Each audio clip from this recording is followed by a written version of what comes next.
আমি দেখো রেডি হয়ে গেছি, কিন্তু আমার বোনের মেয়ের আজকে জন্মদিন, সকাল সকালে যাব ভাবছি।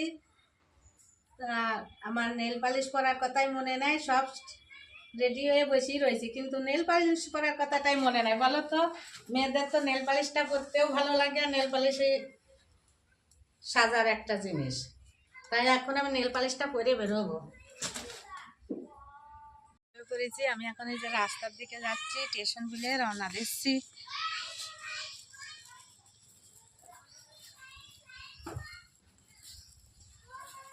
বুনির বাড়ি চলে এসছি, জন্মদিনে বুনি মেয়ের, তাই দোল খাচ্ছি।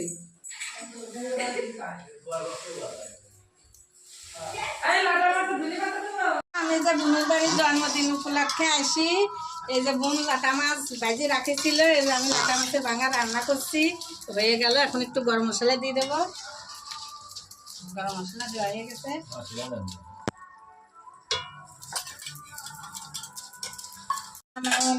হয়ে গেছে, ঢেলে নিই। মাছ ভাজা হয়ে গেছে, এই যে মাছের আলু ভাজা হয়ে গেছে। এই যে বড়িটা আবার গলে কম, তো বোন বললো বড়ি গলে না, তাই ভাজি এই যে জলের ভিতর দিচ্ছি, কাঁচা জলে। আর এই যে এদিকে ফুলকপি ভাজা হচ্ছে।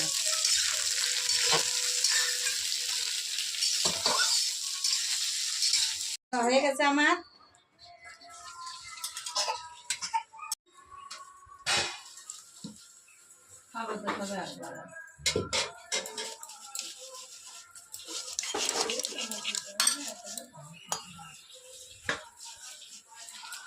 এই যে বাঁধাকপির ঘন্ট আমার মনে নাই, আমাদের খাওয়া হয়ে গেল, কিন্তু আমি যে কপির ঘন্ট রান্না করছি আমার মনেই নাই। মশলাটা ভালো করে কষিয়ে নিই। আলু ভাজা হয়ে গেছে, লাল লাল করে ভাজা হয়ে গেছে। এদিকে মাংসটা মোটামুটি রেখে দিচ্ছি।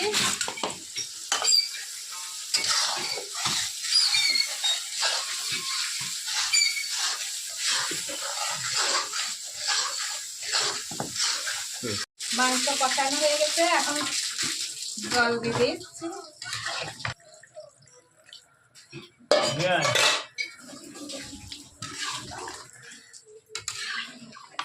মাংস রান্না হয়ে গেছে, এখন মাংসটা গামলাতে তুলে নিই।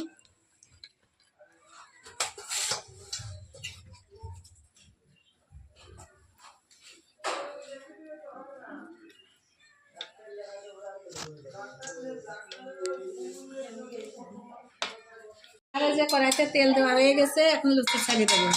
আস্তে বসে গেছি, এখানে ময়ান দেওয়া আছে, ওই যে কেউ গুলি পাকাচ্ছে, আবার সেগুলো যে গামলাতে রাখছি, গামলাটা প্রায় ভরা ভরাই হয়ে গেছে। একবারে দুটো করে দিয়ে দিই।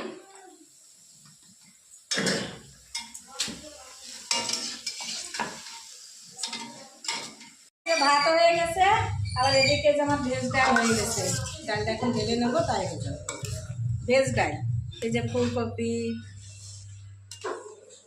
সমস্ত দিয়ে ভেজ ডাল করেছি। এই যে আমার মিষ্টি আমার চাল ফুটে গেছে, এখন চিনি দিয়ে দিই।